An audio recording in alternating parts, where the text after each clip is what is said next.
Hello, everyone, and welcome to episode 6 of the Unreliable Studio podcast. My name is Josh. I'm Pedro. And today we're going to do a Bioshock Infinite Spoilercast. So if you've not beaten the game or have not played a large chunk of it, I recommend not listening. And if you haven't played this game, you're crazy because this game is awesome. Absolutely. This game's super good. It takes place just before the first game in a floating city in the sky called Columbia. Just starting the game off, there's a lot of religious overtones. In order to get into the city, you have to be baptized, which is a big controversy right now, which is kind of weird. Baptized, more like a drowning. What?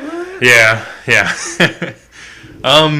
But yeah, it feels like the original Bioshock. It's got the same kind of feel to it, and it's definitely a really cool game. Yeah, it was definitely awesome. The story, especially, that's one of the reasons why you play these Bioshock games, is for the story. Well, in the beginning, you start off as Booker DeWitt, and he's he's hired, and you're trying to get Elizabeth in order to clear out your debt. Because apparently, Booker is a character who has done some shady things in his past, and has accumulated a large sum of debt. And he's sent to Columbia to rescue this girl, because if he brings back the girl, he clears away the debt. And that's how it starts. You get on a rocket chair, and you blast off to Columbia. Well, technically it starts when you're getting rowed in a boat out to a lighthouse in the middle of the ocean. And that's one of the things, the bring us the girl and wipe away the debt it's a reoccurring theme through the game. And if you've beaten the game, then you know who the twins are. And I didn't notice this until I actually started a new game, but the two people that are rowing you out to the lighthouse right at the very beginning are the two twins. Yep. And they technically don't exist in the same dimension. They're each separate dimensions. In one dimension, the twin is a boy, and the other, it's a girl. So mindfuck, it's actually the same person. It's the same person, but in two different dimensions, they're different people.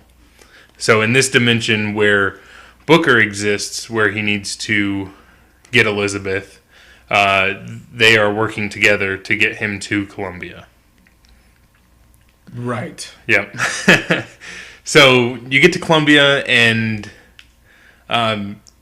you're just, I don't even really remember how it starts. It's you get there and you're exploring, and there's a carnival, and it's like, yeah, check out these cool powers, and you're like, why do these people have these powers? But oh well. And then you start seeing posters for they're gonna take away the lamb. Be on the lookout for this person. Nonetheless, Comstock, the head of Columbia, had propaganda in place so that his citizens would know that Booker DeWitt was on his way to Columbia to try the false prophet. The false prophet. That's who it is. And one of the distinguishing features of the false prophet was that in his, I think it was right hand, he had the initials AD. Is that right? Yes. And sure enough, Booker DeWitt had that in his hand, and that's actually an important plot point. Not really important, but that gets revealed to you later in the story. Yeah. That is, well, we'll discuss the ending when we get there. So you go through the game. You initially find Elizabeth, and then you meet the Songbird, which is the protector of Elizabeth, or so you're told. So Elizabeth is locked in this tower away from everybody else because she has these powers. She's able to open rifts in time. Not really time, it's more dimensions. Dimensions, yeah. She's able to exist in two different universes at once, which is a big no-no when it comes to the universe. Yeah. And I guess we should just go straight to the end, huh? Yeah, fuck it. It's hard. All right. It's hard to explain everything. So, at the end of Bioshock Infinite, Elizabeth is Booker's daughter. What's her real name? It starts with an Anna. A. Anna DeWitt. A.D. It's on Booker's right hand. He doesn't... I mean, the game really gives you no clarification of why it's there until you get to the end. Well, and exactly. You're not even really sure if Booker knows why it's there, because Booker... You start the game with Booker, and he has no knowledge of Columbia and what it is. Because mindfuck, he's from a different dimension. Yes. And the male twin comes to Booker and says, if you get the girl, we'll wipe away the debt. In Booker's dimension. Because the twin in Booker's dimension is the guy. And Booker, in his own dimension, has a daughter, Anna DeWitt. And that's where the male twin, whatever his name is, goes up to Booker and he's like, alright, you're going to give me your daughter and I'm going to wipe away the debt. Wink, wink. Yeah. And that's what happens. That's the premise of the beginning of Bioshock Infinite. You give the male twin Anna, and he's like, cool, your debt's clean. You don't owe anybody any money. And Booker instantly regrets it. And he tries to get back Anna. And he fails. Yeah, he tries to go get her back, and the male twin is giving Elizabeth, or Anna, to the female twin in a different dimension. Comstock is Booker in the female twin's dimension. As the exchange is happening, Elizabeth's pinky gets stuck in the dimension shift, and it gets cut off. That's why she's able to function in multiple dimensions at once, because she exists in two different dimensions. Right, so apparently the universe is like, wait, you can't be in two universes at the same time. This is weird. You need to find your way back to your universe. Yeah. And that's how she's able to open up these rifts and fuck shit up. Yep. Just mind fuck all around. So, after the war, Booker goes to... So this is before Anna. Yeah, this is before everything.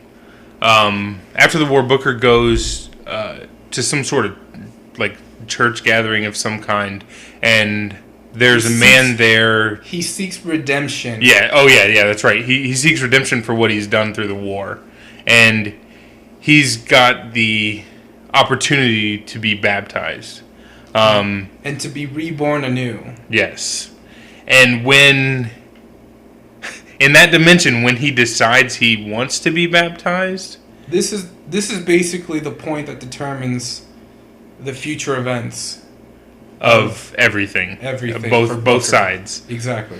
So if Booker becomes baptized, he becomes Comstock, and he is crazy, religious. Yeah. Starts Columbia and is like, this is gonna be our holy world. And you're going to be religious, and I am going to be your father, and this is how it's going to be done. And if he doesn't get baptized, you become Booker DeWitt, the character you're playing as, where you're fighting from this, that, and the other, and you're just trying to live your life your way. But unfortunately, that leads to the debt, but you have a daughter, and this, that, and the other.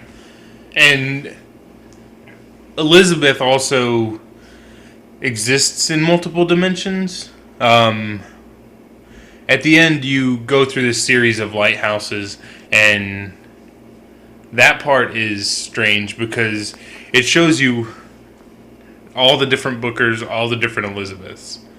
And each of those have their own Comstock and their own baptism, and each event just plays out differently enough to where it's just a different dimension for each. The analogy in the game is that the point of the, I guess, what's the past tense of baptize? That event.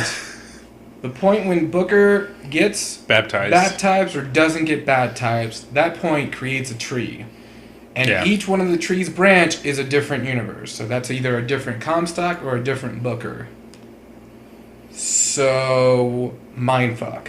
Yeah, there's just so many so many different variations. Yes, and by the way, Rapture from from Bioshock 1 is one of those branches. Who would have thunk it? It does exist in this world. And I actually saw a video that showed a part in Bioshock 1 where you're seeing a splicer play the piano, and you can hear the distinct cries of Songbird in the background. Yeah, I saw that too. Yeah, and that's something crazy because at the end, Elizabeth brings Booker, herself, and the Songbird to Rapture, and in order to destroy the Songbird. And yeah, the Songbird materializes outside of the city, so it's underwater, and you can hear it screaming for about 30 seconds underneath an enormous amount of pressure. Yeah, just from the water pressure. So yeah, it doesn't survive. And I mean, it's crazy that I don't know if that's planned or if it's just something. I'd imagine it's either a coincidence or Ken Levine is like, haha, go fuck yourselves. Yeah. I mean, they might have just taken some sound bites from the original game and said, what could we use to make the Songbird? Exactly. Yes. Anyways, back to the story. Let's see. What have we not covered? The lighthouses we've covered, all the different dimensions. We didn't say why Comstock wanted Elizabeth. Well, it's his daughter. No, Comstock couldn't have a child. Okay, yeah. So Comstock couldn't have a child because he was also messing with the possibility of jumping universes. And the machine that allowed him to jump to different universes made him sterile. And that's why when he was peering in one of the different universes and found Booker, he was like, this guy is me, and he has a child. I want her, because I want my bloodline to succeed me. Comstock, exactly. Even though it's Booker's child, Comstock is Booker, so Elizabeth is both their daughters. Mindfuck. And then, Comstock had a wife. And yes, dilemma there too. Yeah. So what I understood, he ended up killing her. Yes, because she knew that he was sterile, but he didn't want everybody else to know. Well, Comstock was trying to have a child with her, but this never happened because he was sterile. And then Elizabeth comes out of nowhere, and she's like, motherfucker, who are you cheating on me with? Oh, yeah. And then she goes crazy, and he's like, well, I gotta shut up this bitch. Yeah, because she was threatening to say something. And it just all happened with what's her name? What's the freedom fighter? The black chick? I'm terrible with names. Nonetheless, this character was a maid in the house of Comstock and found the dead Lady Comstock, and she got blamed for the murder. Hey, racism. Yeah, and that plays a huge part in the game too. There's a lot of racism and a lot of religious and political stuff. It's a really deep game. So Lady Comstock is dead, but you still interact with her a little bit as a ghost. As a ghost, and through some tears. It's like the ghost stuff was weird because it was also incredibly boring because it was like the same boss fight 3 times. And it was like she knew who Elizabeth was, but she didn't want to accept it, or I don't know. I don't think she knew how to accept it. Because at the end, she was like, oh, okay, you're cool. Come on in, I'll unlock the door for you. I was like, all right, sweet, whatever. As far as the combat goes, like you said, there was a couple parts that were kind of overused. Like the end just felt like it lasted forever. The part where you were on the Zeppelin and you're like jumping around and like fighting waves and waves of enemies. Yeah, and then you get to the top and you're commanding the Songbird to take out other floating ships, and it was just it just lasted too long. Yeah, I'd agree. It lasted too long, but it was cool to actually have the Songbird fight on your on your side. Yeah. I would have thought the Songbird would have been the main boss, but I guess they figured that's what everybody would have thought. Yeah. So I mean, it it was a nice little twist. It was interesting seeing like that. I guess just being able to use him. Because you don't really see him in combat at all. Yeah, because he's just chasing Elizabeth because he wants to get her back. I didn't think the part where you killed Comstock was very exciting. I guess you just grab him and just slam him into a little bird bath, and that's it. That's the end of it. Yeah, so you effectively kill yourself. Yeah, mindfuck. Yeah. Another interesting thing is throughout the game, you're jumping through dimensions to progress the story. I didn't even think about that kind of stuff. Yeah, and it gets to the point where you jump and you jump into a dimension where the Booker was fighting to get Elizabeth against Comstock, but this Booker died. But before he died, he joined the Freedom Fighters. So it was interesting that what do they call the Vox? The Vox Populi. Yeah. Well, yeah, the Vox Populi, but then the little you got like Booker the Voxophones. Yeah, you got little Booker DeWitt Voxophones messages, and it was pretty intense. If you've not collected all those, I definitely recommend just going Highly through recommend it. Picking everything up, because there's a lot of story that you get from that you wouldn't get just playing the game. The first time you jump through a dimension, you're going to save an Asian weapon maker. Yeah, the weapon maker. And so he's dead in the basement, and Elizabeth sees a tear, and she opens it. And you go through, and in that dimension, he is still alive. But then you go to see him, and he's crazy. Because he knows he's not supposed to be alive. Yeah, he's not supposed to be alive. None of his machines are there. He's just insane. Instead of having an Asian wife, he has a white wife. Who, instead of prays to Comstock. Yeah, instead of praying to Buddha, yeah, they are praising a statue of Comstock.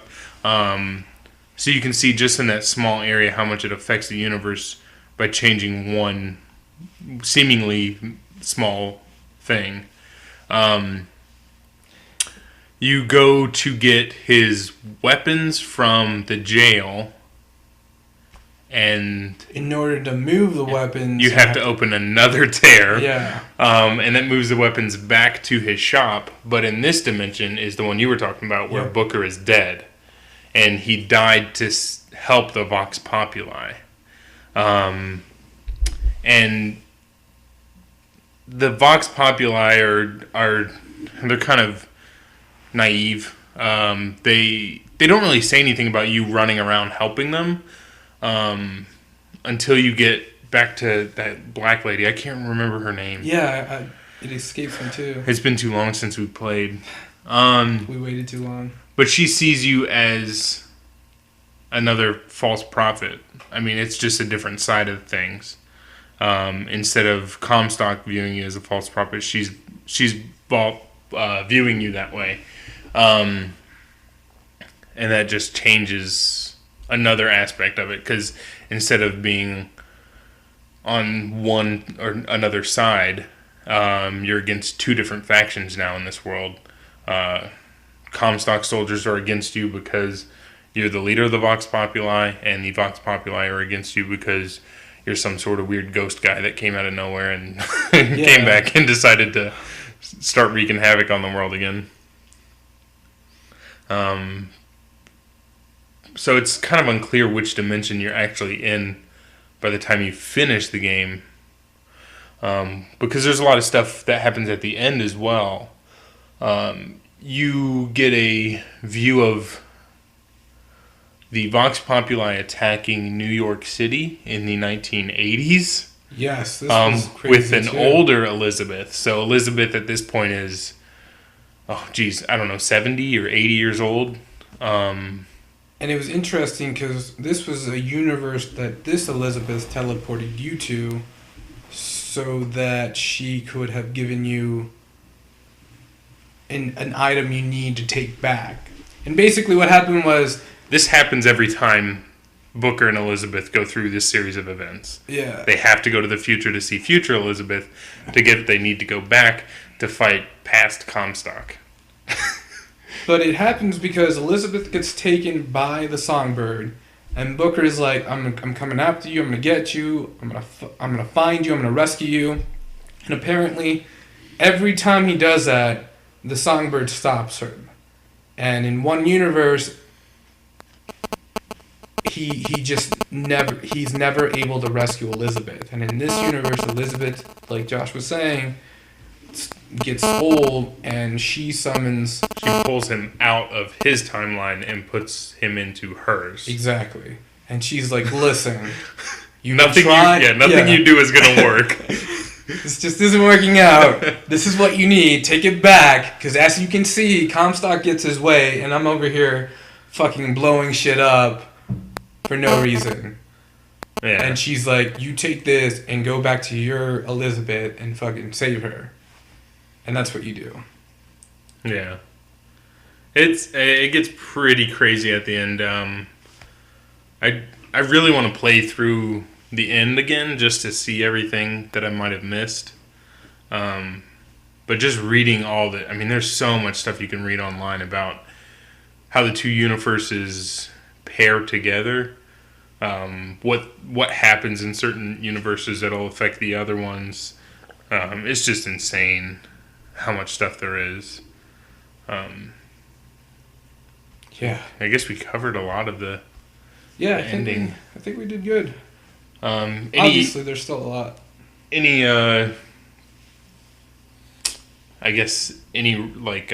problems with the game you had, or?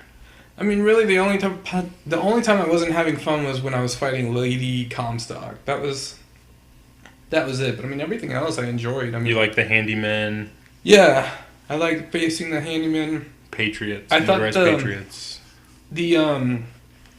What were they called? The people that had like the musical instruments as a head. The guys that couldn't. Oh man. Guys of Silence or whatever. Those were a weird enemy because they would just like. They would just scream, and then all these ghosts would come attack you. I thought that was kind of dumb. Yeah, that part was... I can't imagine that part on the hardest difficulty, because something like that would...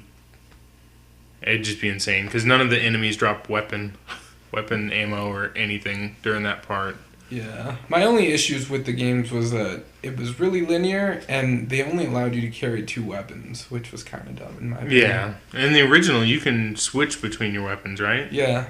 You had a weapon wheels. Which is... I guess it would just make the game too easy. Who knows?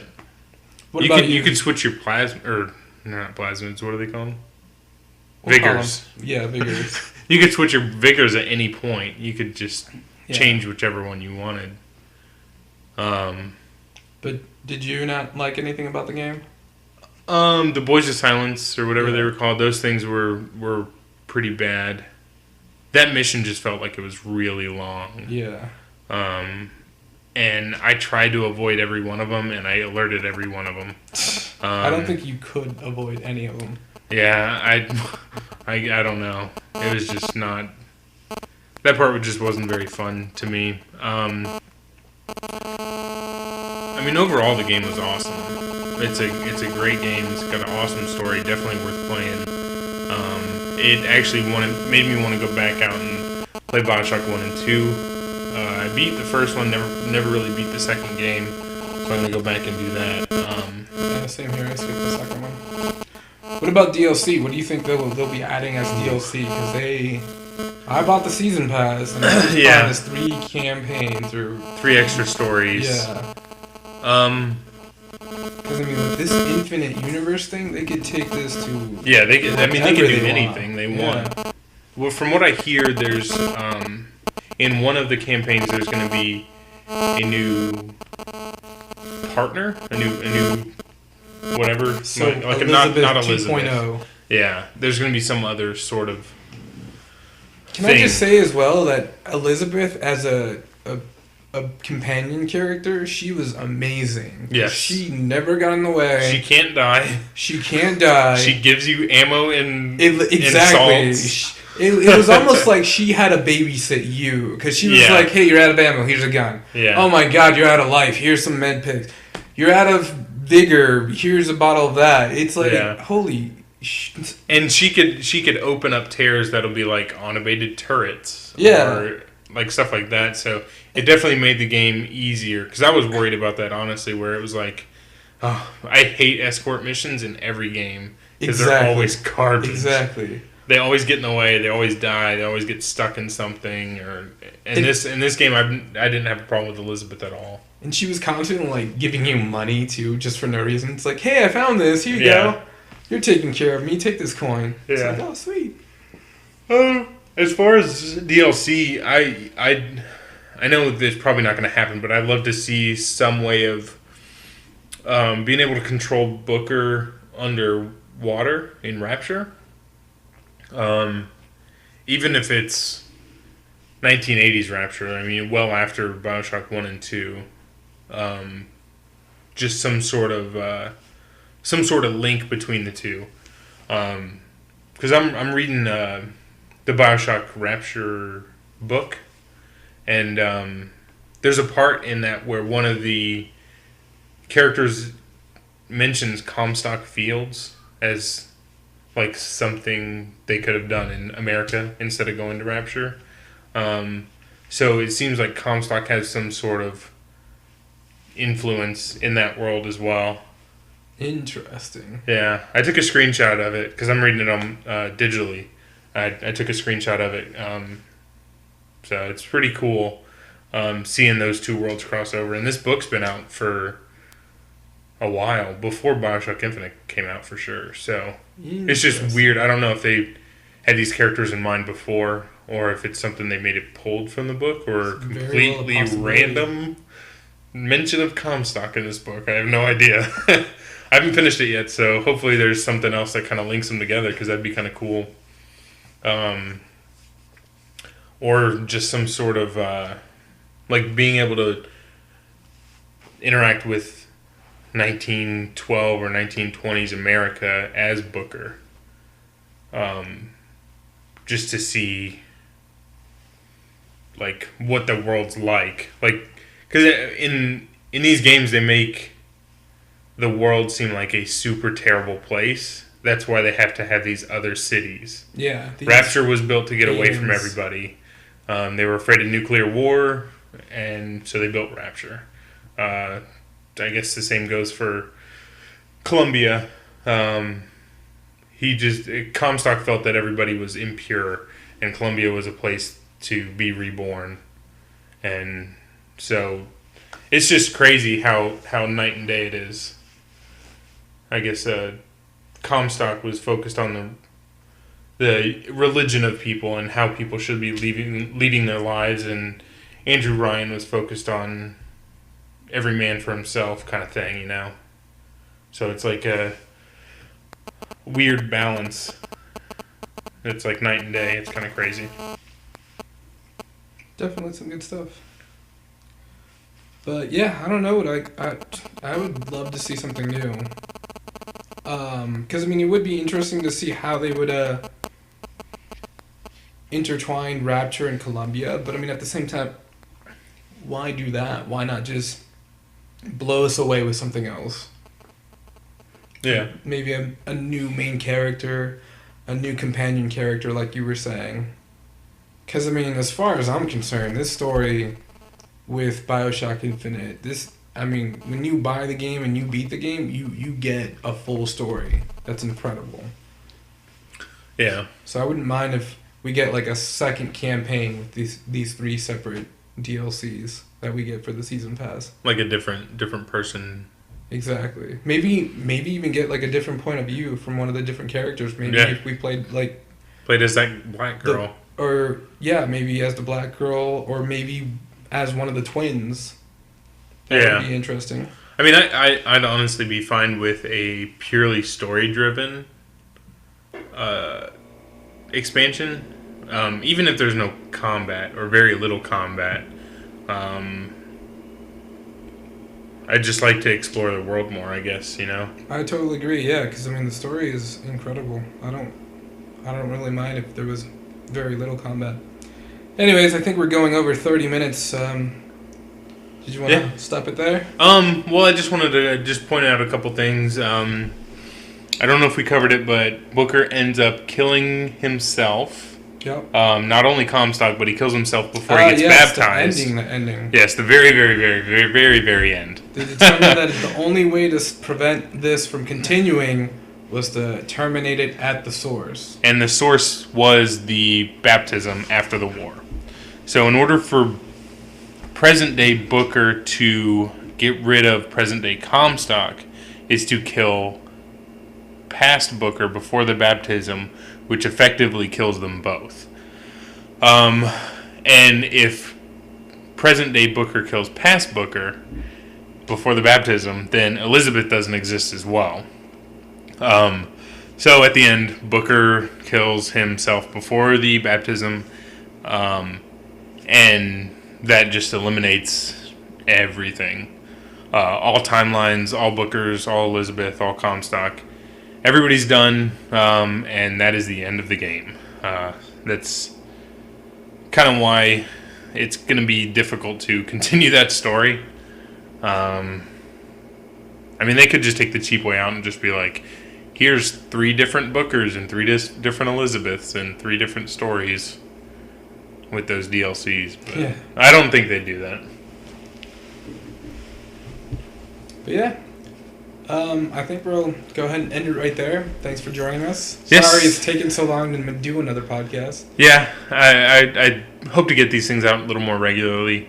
Now we're on iTunes now. Yes, we are on iTunes. That's pretty awesome. We are on Facebook, facebook.com/Unreliable Studio. We have a Google Plus at Unreliable Studio. We have a Twitter at Reliable Studio. And as always, you can find us on YouTube, youtube.com/Unreliable Studio. Pedro and I both have Twitter and YouTube accounts as well. Yeah, you can find all our stuff from our YouTube page. We're both on there. So, anything else? No, like always. Thanks for joining us. Yeah, thanks for listening, guys, and we'll see you next time. Peace.